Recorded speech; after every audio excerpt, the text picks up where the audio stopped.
Nakatapos na siguro. Malaki ng mga bunga.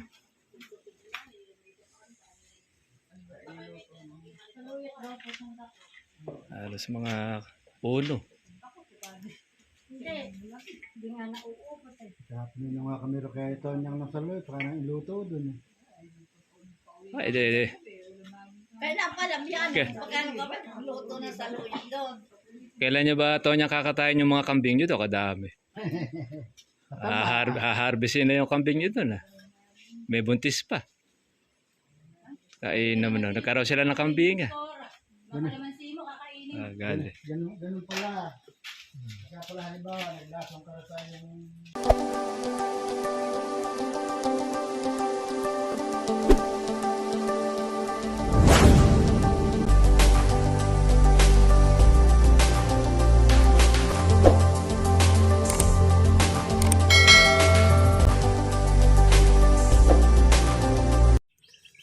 Magandang araw po sa inyo mga ka-TV at welcome po sa aking YouTube channel. Ngayon pong umaga, pitas po tayo ng ating kalamansi. Ayan na. Atin na pong kinukuha na po yung lahat po ng mga po pwede. Yung pong mga malalaki. Ang ating bunga. At harvest na po natin. Okay. Para po at least makatikim pa po tayo ng presyong libo. Mga ka-farmers. Although bumaba po siya ng kaunti, pero okay pa rin pa dahil libo pa rin ang ating pong kalamansi. Kaya eto, kunin na po natin yung mga po pwede. Para at least po yung ating mga susunod na mga bunga, yung mga alanganin, sila naman po yung ating palalakihin sa susunod.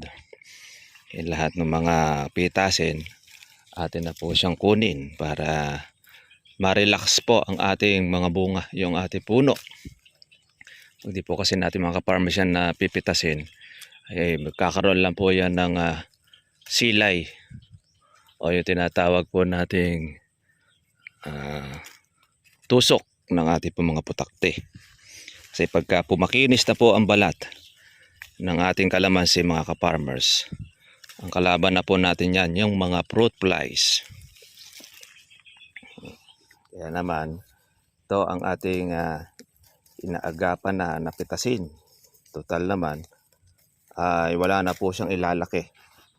Sagad na po ang laki ng ating kalamansi. Kaya naman, dapat natin ay kunin na. Kumbaga sa dati-rate, na halagang 2,000 ang presyo ng kalamansi. Malaliit naman po ang bunga. Ito, dumoble naman na siya. Kahit na mahigit 1,000 or 1,200. 1,200 po kasi ngayon mga ka-farmers ang kuhanan dito sa amin. Kahapon ay 1,300 pa. Kaya lang syempre dahil bumaba, nagtawad po ang buyer. Ayan naman tayo ay itasin na natin. Hindi lang po tayo makasingit ngayon dahil natapos yung kalananay. Dahil di pa po sila tapos doon sa kanilang naumpisahan. Ayan po ang kalamansi. Basta po naumpisahan ng pitasin, dapat diretso na hanggang sa ito ay matapos para hindi po maiiwanan kasi siya. Kaya kung magkano po yung magiging presyo niya, yan. Kung siya matatapos, yun na yun mga ka-farmers. At least po ay nakaabot pa po tayo ng mahigit pa sa 1,000. 1,200. Bagay no nakaraan, nagpa-harvest din tayo. 1,100 naman. Sabihin, medyo mataas pa ito ng konti. Kumuha na lang muna tayo ng ating neto. Kasi yung pitas natin mga ka-farmers, neto na natin yan dahil di na tayo uupan ng pitas. Tayo na po mismo ang pumitas mga ka-farmers. Ayan na. Malilintog na makatas. Kaya kagandahan pagka po nakuha ng ulan na natubigan. Wala kang problema. Pati rin sa bulaklak. Grabe. Pakaraming bulaklak ng kalamansi. Ngayon buko na siya.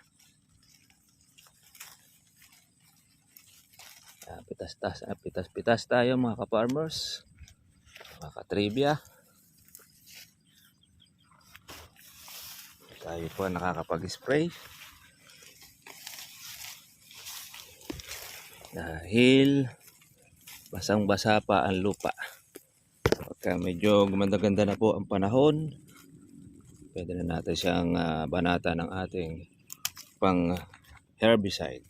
Kaya puro herbicide muna ngayon ang ating tututukan. Wala na po tayong pang insecticide. Kaya relax na. Relax na ang ating mga kalamansi. Ang mga insekto, mga nalilito, kung saan sila dadapo sa dami na ng mga bulaklak. Kaya insecticide free ngayong tag-ulan. Yan, sabi nila ay magsusuper El Nino, sasalakay uli ang mga insekto. Doon na lang tayo po mag-i-spray pagka po nagdiretso na po ang pag-aaraw. Kalamansi kasi mga ka-farmers ay hindi po pwedeng hindi po i-spray pagka nagdiretso araw. Dahil hindi makakaporma ang ating mga bunga, ang mga bulaklak. Napakarami pong mga maninira ng ating mga kalamansi. Kaya po tumataas ang presyo niyan dahil doon sa mga insekto. Hindi dahil sa mga insekto, baka hindi na po mabili kalamansi. Dahil hindi na siya aalagaan, pero nagbubunga ng marami. Kaya hindi lahat ay nakakapagpabunga. Kaya na-maintain po yung presyo niya. Hindi siya agad-agad bumabagsak.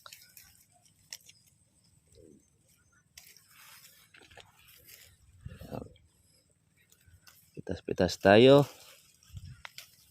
Panahon ng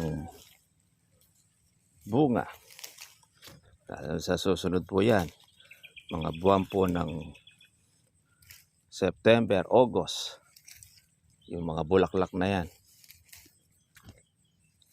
Yan po ang dagsa. Kaya solve ang mga pigaan. Yan, dyan naman po maraming namimili ng mga pigaan sa panahon na mababa ang presyo ng kalamansi. Kaya hindi po niya makukuhang dumilaw dahil naaagad. Siyempre, huwag ka lang masela sa presyo, mauubos ang bunga ng kalamansi mo. Kaya pagka maselan ka sa presyo, tayo mo nang mababa, magtiis kang mahinugan.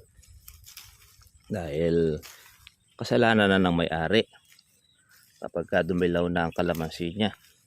Kasi kahihintay ng mataas, bagay, iba naman kasi baka sakali tumaas, tumempo, swerte nga naman. Pero pagka panahon po ng September at yung kalamansi, hindi po kami nag-expect na tumataas yan. Talagang lagi siyang nasa mababa.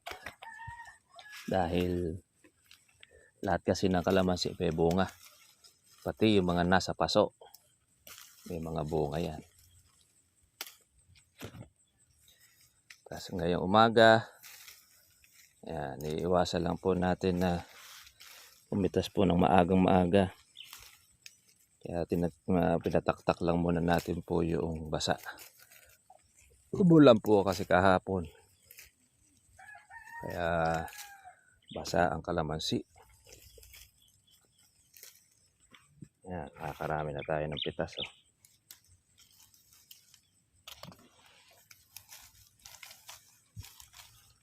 Harvest time, mga katribya.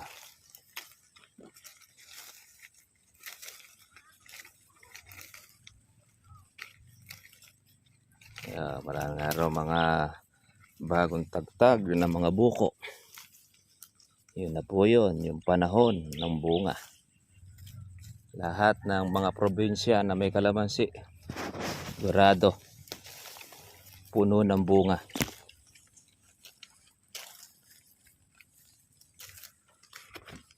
Yun, sa ating po mga farmers, baka po nag-i-spray pa kayo. Payo po natin, mas maganda po ay wag na. Pagka yung mga bukot, mga bulaklak po na yan. Dahil naaalaga na po ng insekto. Maliban na lamang kung diretso sa inyo po ang pag-aaraw. Kung gusto nyo mag-spray at meron kayong gamot, pwede naman kayo mag-spray kung nagdiretso po pag-aaraw. Pero kung namang madalas naman po ang ulanan, ay laan nyo na lang po yan sa susunod po ninyong alaga. Ganyan naman. Sa vlog po natin kasi mga ka-farmers, hindi po tayo nagtuturo na maaksayadong pag-aalaga. Kung makakamenos tayo at magiging maayos naman po ang inyong kalamansi, maging practical, yun ang ating itinuturo. Pero kung kayo naman ay mayroong malaking kapital, syempre, mas maganda pa rin talaga yung diretsong alaga. Kaya lang, kung tayo mga ka-farmers ay tag-ulan, hindi na po natin na hinahatulan na kayo ay mag-spray pa. Pero nasa sa inyo region, gusto ninyo wag malaglag po ang pang September, dahil kami naman ay expected na namin yan na pag September po ang bunga, asahan na po natin wala na pong ganong insekto yung bunga ng September. Dahil yan ay dulot na po yan ng ulan. Kaya pagka umulan, syempre, busog ang kalamansi, busog ang puno. Tingnan nyo, pati po yung mga damo, matataba. Kasi libreng pataba na yung ulan. Sabi nga nila, urea. Ang unang ulan ng Mayo.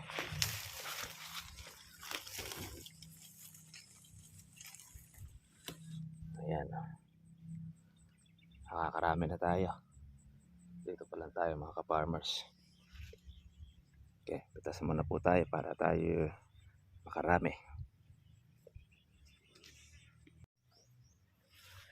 Ito mga katribya, masarap lang pong pitasin kapag po malalaki. At syempre kapag po rin mga katribya marami. Yan, maganda sa kalamansi. Malaki, marami. Yan. Yung mga malilintog. Ganyan, madali tayo makapuno. Ayan, oh. Kapuno na tayo ng ating isang kandongga. Binaba na po natin sa balakang at masakit sa ating balakang. Kaya mas ginhawa pagka po nakababa. Pagka po babain lang po ang kalamansi, okay po yan. Wala po masyadong maraming luto o lapnos. Mahirap pagka po taasin, tapos punong-puno yung inyong kandongga. Ay nako, sigurado, sahan nyo na, meron na kayong magiging patse o luto ang kalamansi. Lalo na pagka yan na mayroon pang sabog ng pataba. Yan. Pitas-pitas tayo. Yan, laki ng ginhawa ng ating kalamansi. Nang makuha na po yung lahat ng mga malalaki. Sigurado pati po yung mga buko nito, mabilis din lumaki. Dahil nakuha na yung nakakahadlang itong mga bunga.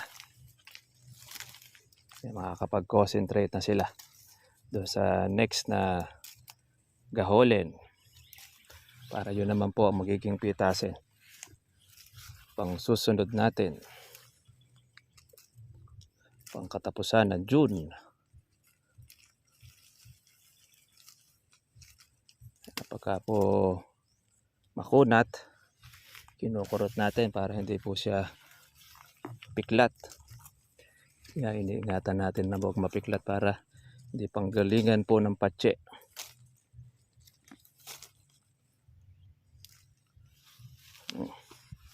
Ayan, napagka malalaki bunga. Oh.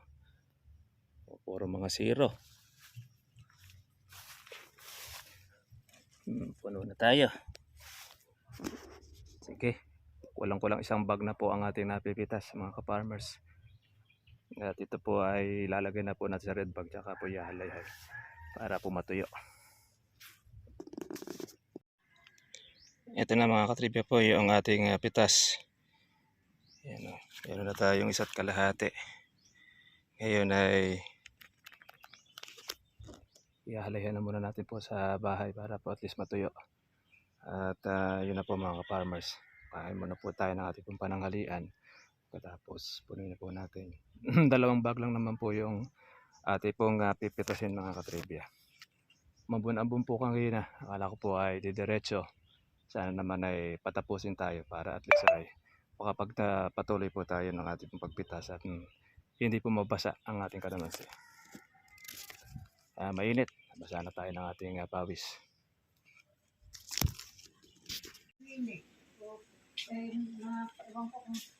Baka nakatapos na siguro. Malaki ng mga bunga.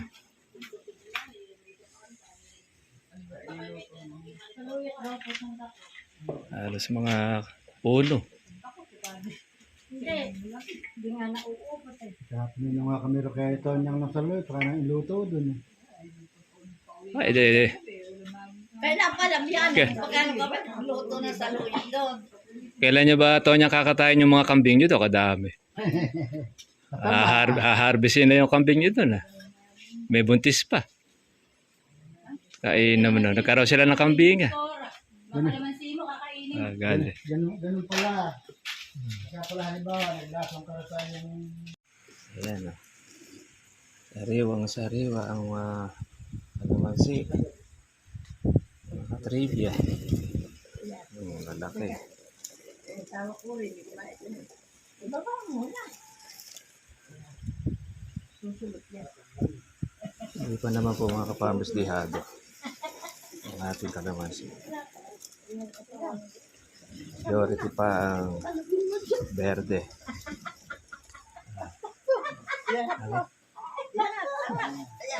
Hindi na makasali.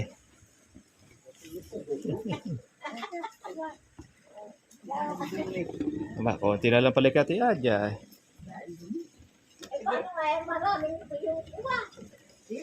Sanga. Sabihin ni nangangahoy pa kayo, no? Konti pa ba yung marami pa yun?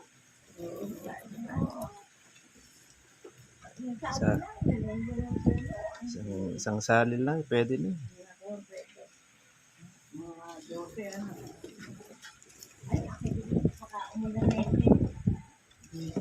Nagwa-warning na nga kang eh.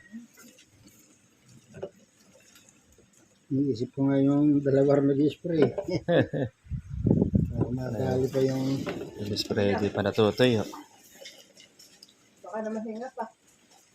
Dalawang ginagawa. Baka hindi tinakpan yung ulam. Okay. Meron. Pagdagdag Hindi naman masasayang. May pusa naman.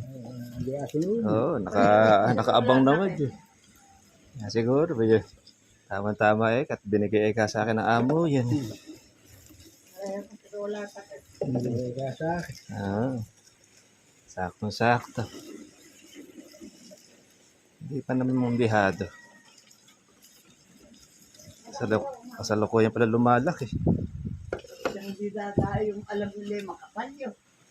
Pero kung alam lang madalang yun. Sobra pa kayo ngayon.